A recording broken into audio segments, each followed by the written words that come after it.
আলা মুহাম্মদ সাল্লাল্লাহু আলাইহি ওয়াসাল্লাম। প্রথম মায়েরা আপনারা শুনেন, প্রথম কথা, যে কোনো কাজ করবেন জীবনে, কাজটা করার আগে ভেবে নেবেন যে আমার কাজ করাটা আল্লাহ দেখছেন।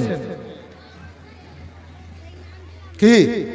ফেরেশতারা দেখছেন, ফেরেশতারাও দেখছেন। দুইজন ফেরেশতা কাঁধে আছে, ইনারাও দেখছেন। এইটা একটা মনে করবেন সব সময়, যে আমি চুরি করি, চামারি করি, ছিনারি করি, ডাকাতি করি, আল্লাহ দেখছেন। বলেন সুবহানাল্লাহ। সুবহানাল্লাহ। 1 নম্বর। 2 নম্বর, কাজটা করার আগে ভাববেন যে আমি যে কাজটা করব, কেরামান কাতেবিন ফেরেশতা আমার দেহে আছেন, ইনারা লিখবেন। জি, মেমোরি তৈরি করে দিয়েছে আল্লাহ, চিজ বসছে দিয়েছে দেহে। আমি যে কাজটা করব ফেরেশতারা লিখবেন। তাহলে লিখা হয়ে গেল। লুকাইতে পারবো? কবরে কিয়ামতে হাসরে পালাইতে পারবো? হ্যাঁ, আত্মাটা বেরিয়ে চলে গেলে তো বরবাদ। আর বাবা হলো না। এবার চলুন 2 নম্বর হলো। 3 নম্বর, এই দাঁড়িয়ে আছেন, এই দাঁড়িয়ে আছেন, তাই তো দাঁড়িয়ে আছি।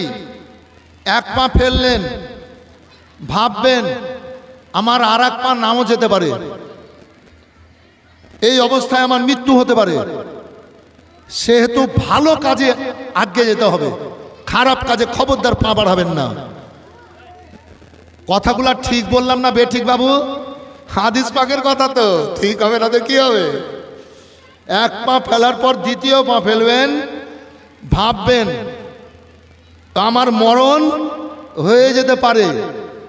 যেমন চায়ের দোকানে গেল, বাড়ি থেকে চা খেয়ে আসছে বলে মাথা ঘুরতে লাগলো, এইবার হসপিটাল নিয়ে গেল, মরে গেল। মাঠে গেল, বাড়ি এলো না। চেন্নাই গেল, বাড়ি এলো না। বেরাদার ঘুমালো, সকালে উঠলো না। পায়খানায় গেল, পা পিছলে পড়ে মরে গেল। দরজায় বেরোচ্ছিল, এবার পড়ে এবার মরে গেল। মানে একের পরে 2য় পা নাও যেতে পারে।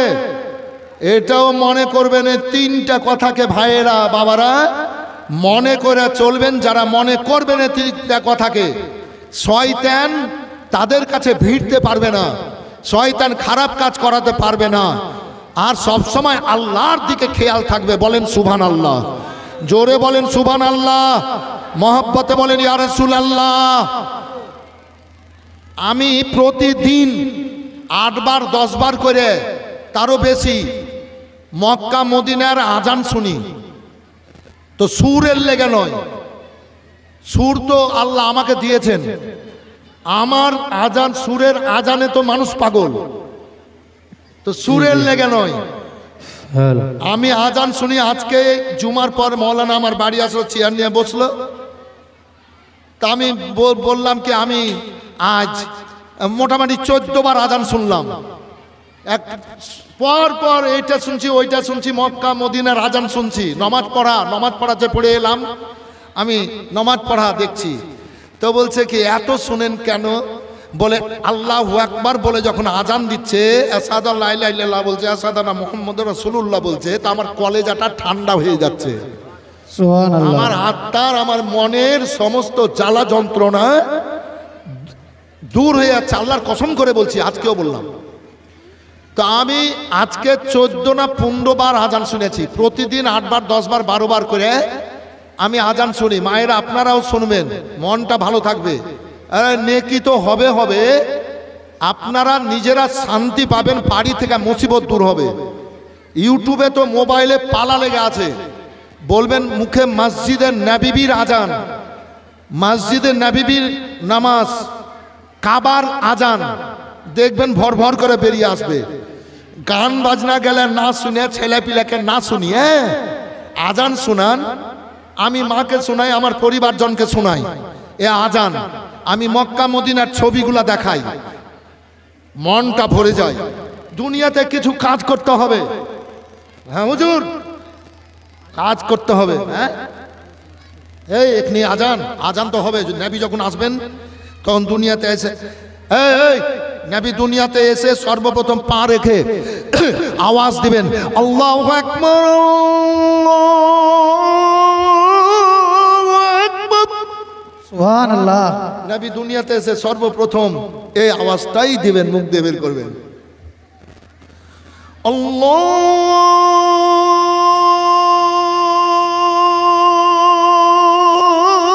আল্লাহু আকবার,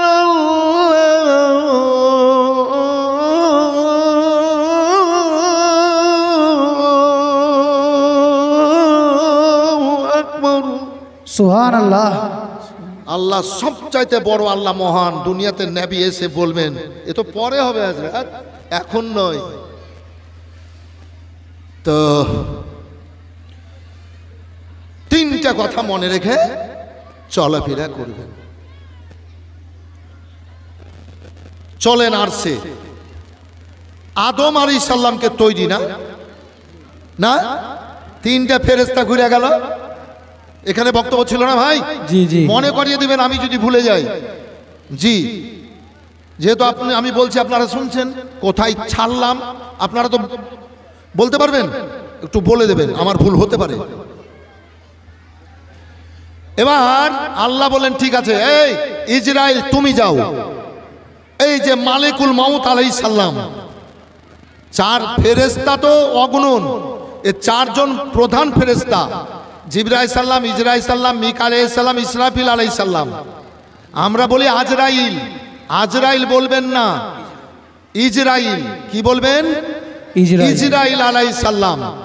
জি, হযরত ইজরাইল সাল্লামকে হুকুম হল, হযরত ইজরাইল সাল্লাম আসলেন। এবার মাটিকে এবার ধরে নিলেন। মাটি বলে ব্যাপার কি? বলে আল্লাহর কাছে নিয়ে যাব। কেন?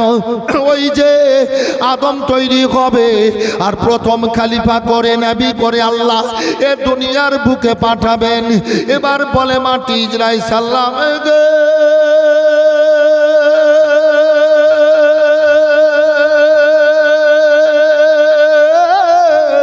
তিনজন ফেরেশতা ফিরে গেছে, দয়া করে, তিনজন ফেরেশতা ফিরে গেছেন, দয়া করে আপনি আমারে ছেড়ে দিন। এবার বলেন ইজরাইল সাল্লাম, না মাটি তোমারে আমি ছাড়ব না, আমি নিয়ে যাব। মাটি এবার বলল, ও গো ইজরাইল সাল্লাম, আপনি যদি আমাকে নিয়ে যান আমি আল্লাহর কাছে বিচার চাইব।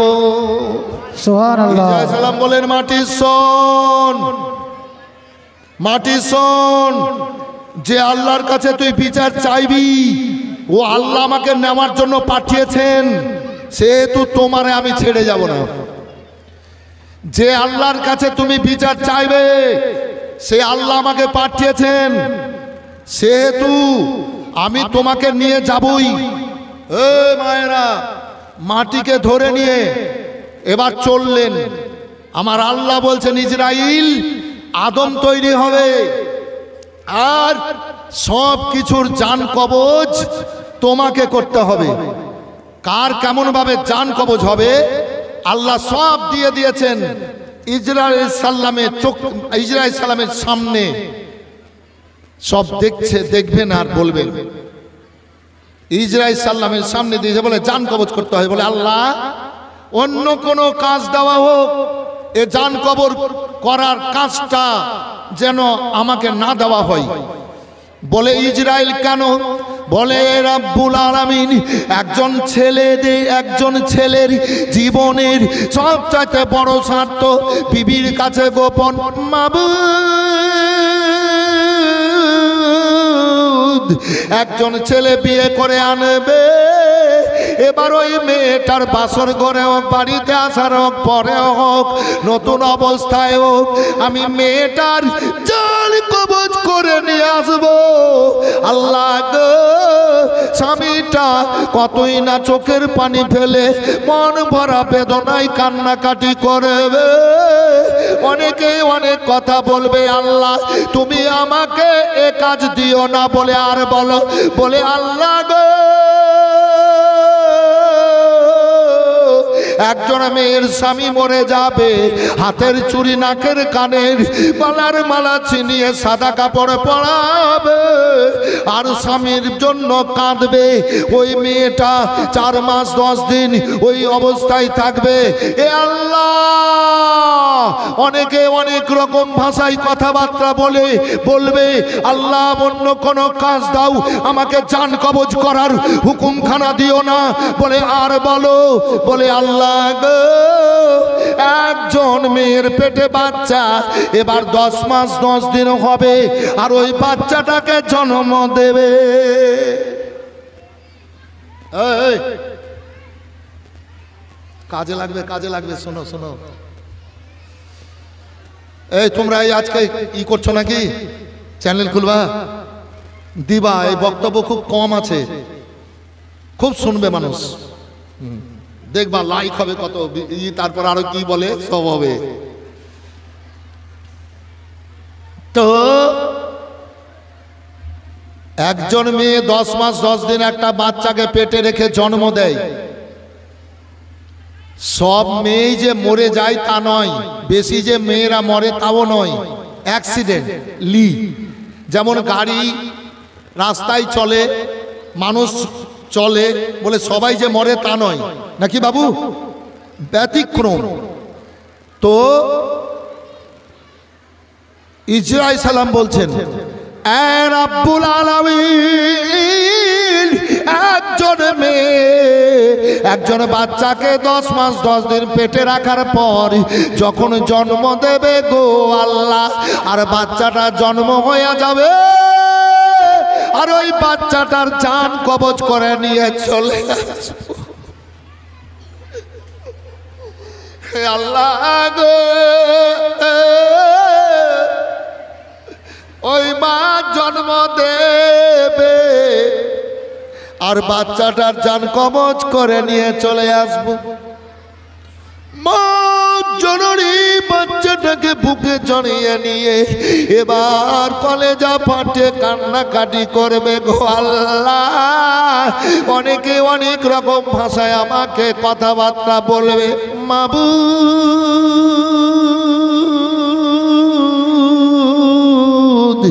আমাকে অন্য কোনো কাজ দাও, জান কবজ করার হুকুমখানা দিও না বলে, আর বলো। খুব গুরুত্বপূর্ণ আলোচনা বলে, আর বলো বলে, এ আল্লাহ একজন বাচ্চাকে মা জন্ম দেবে আর বাচ্চাটা হয়ে যাবে আর ওই মায়ের জান কবজ করে নিয়ে চলে আসবে। এবার ওই বাচ্চাটা মায়ের দুধে লালন পালন হবে না, ওই বাচ্চাটা মায়ের মহব্বত পাবে না, বুক পাবে না। ওই বাচ্চাটা অপরের বুকে অনেকের দুধে অনেকের এতে লালন পালন হয়ে এবার বড় হবে। ওই বাচ্চাটা যখন বড় হবে, যখন শুনবে কি এই যে লালন পালন হচ্ছিস রে, এটা তোর দুধ মা, এটা তোর পালিত মা, এটা তোর জন্মধারিণী মা না, বলে না এটাই আমার মা।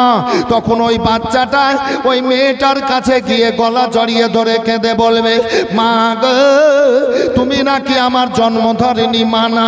এবার মেয়েটা নিস্তব্ধতা অবলম্বন করবে, পরক্ষণে বলবেন না আমি তোমার জন্মধারিণী মা না, আমি তোমার দুধ মা। কেমন কথা বলেন বলো গো মা? বলে হ্যাঁ হ্যাঁ, তোমার মা তোমাকে জন্ম দিয়ে মরে গেছিল, তোমার জন্মধারণী মা ওই জায়গায় কবরস্থানের রাস্তার ধারে কবরে শুয়ে আছে। বাচ্চাটা গো মামা বলে এবার মায়ের কবরের দিকে যাবে। ইসরাঈল সাল্লাম এবার বলছেন, হে আল্লাহ, এবার বাচ্চাটা কবরস্থানে গিয়ে এবার কবরের কাছে মা মা বলে ডেকে কেঁদে চোখের পানি ফেলবে।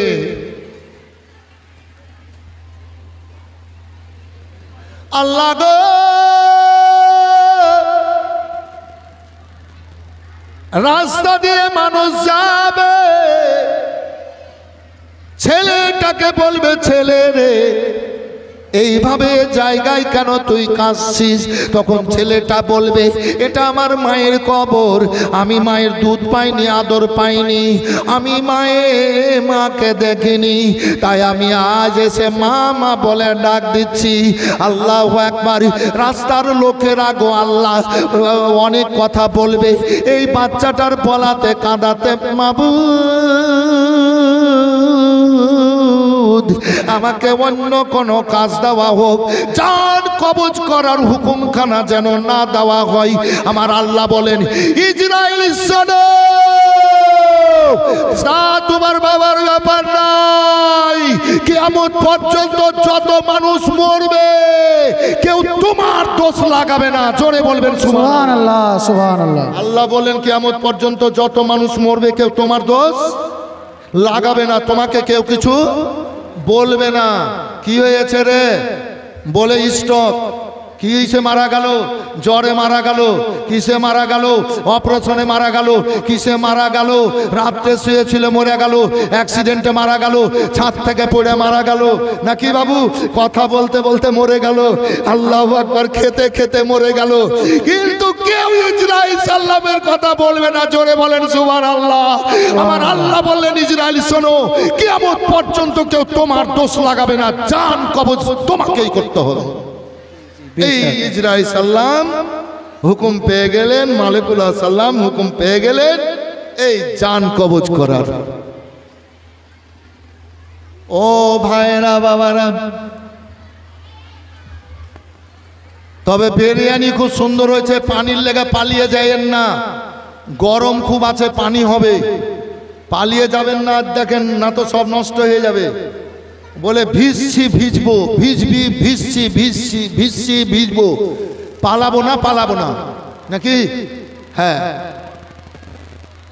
একবার দরুদ শরীফ পড়ুন। আল্লাহুম্মা সাল্লি আলা সাইয়্যিদিনা মাওলানা মুহাম্মদ। দেখেন এবার নবীর জন্য ডুবেছেন, 12 রবিউল আউয়াল তারিখ মানাচ্ছেন। আগে এগিয়ে যাচ্ছি ভাইজান আমার। এবার আল্লাহ বললেন এ মাটিকে পানি দিয়ে ছানো, আগুনের তাপ দাও আর হাওয়া দিয়ে দাও, 4টা বস্তু দাও, দিয়ে একটা আদম তৈরি করো, একটা পুতুলি তৈরি করো। এ বেরাদার আল্লাহ বললেন আদম তৈরি করো।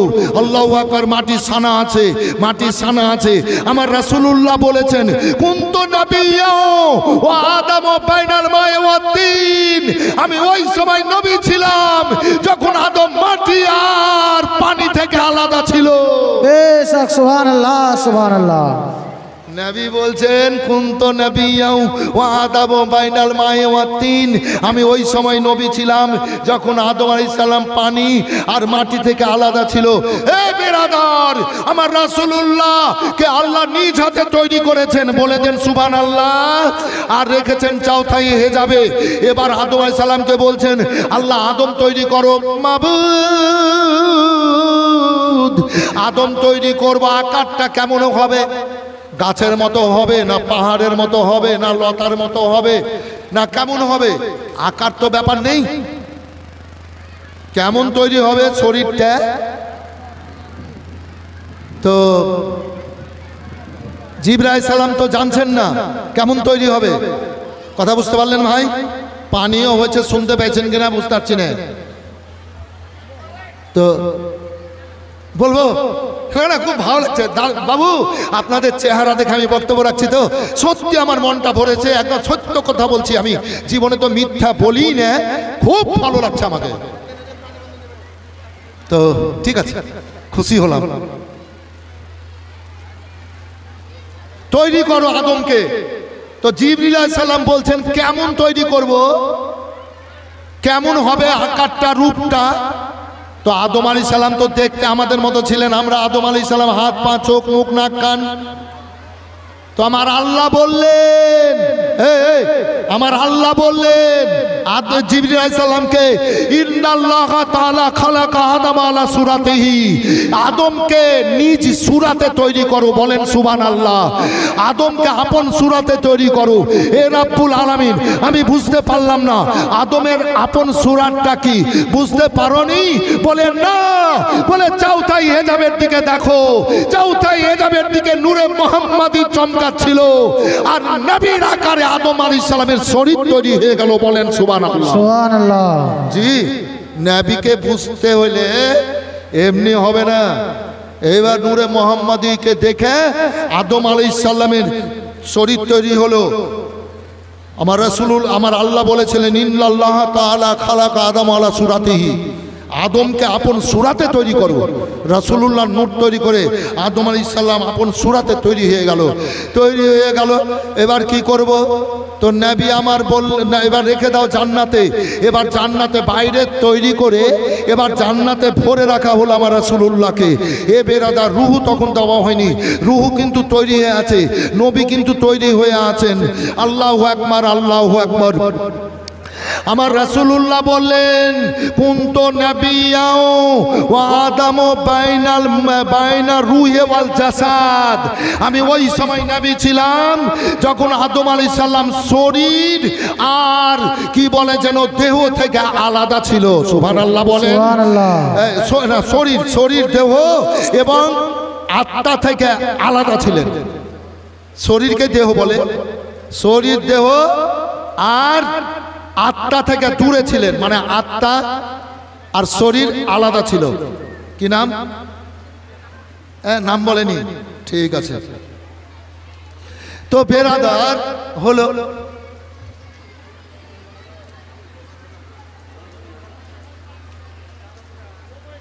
জান্নাতে হাজারো হাজারো বছর থাকলেন। আমার আল্লাহ রাব্বুল আলামিন বললেন, এ আদম রুহু, তোমাকে এ দেহে আদমে ঢুকতে হবে। তার আগে আল্লাহ আদম আলাইহিস সালামের পুস্ত থেকে, এই যে মাটি অবস্থায়, এক মুঠ মাটি আল্লাহ তলিয়েছিলেন জিবরিল আলাইহিস সালামকে দিয়ে। মাটি তোলার পর বলেছিলেন, কে একটা সুন্দর পুতুলি তৈরি করো, সুন্দর একটা পুতুলি তৈরি করো মাটির। আদম জিবরিল আলাইহিস সালাম জান্নাতে, এই যে গলার নিচে পিঠের ওপরে একটা উঁচু জায়গা, এই যে উঁচু জায়গা ভাই, হ্যাঁ উঁচু জায়গা, গলার নিচে পিঠের ওপরে, এখান থেকে মাটি তলিয়েছিলেন আল্লাহ। মাটি তলিয়ে কি করব? একটা পুতুলি তৈরি করো। পুতুলি তৈরি করা হলো। বলে রাখো। বলে কি হবে? বলে আমি নূরে মুহাম্মাদিকে, আমার হাবিবকে নূর অবস্থায় এতে মিলাবো, মিলিয়ে এবার ওই জায়গাতে বসিয়ে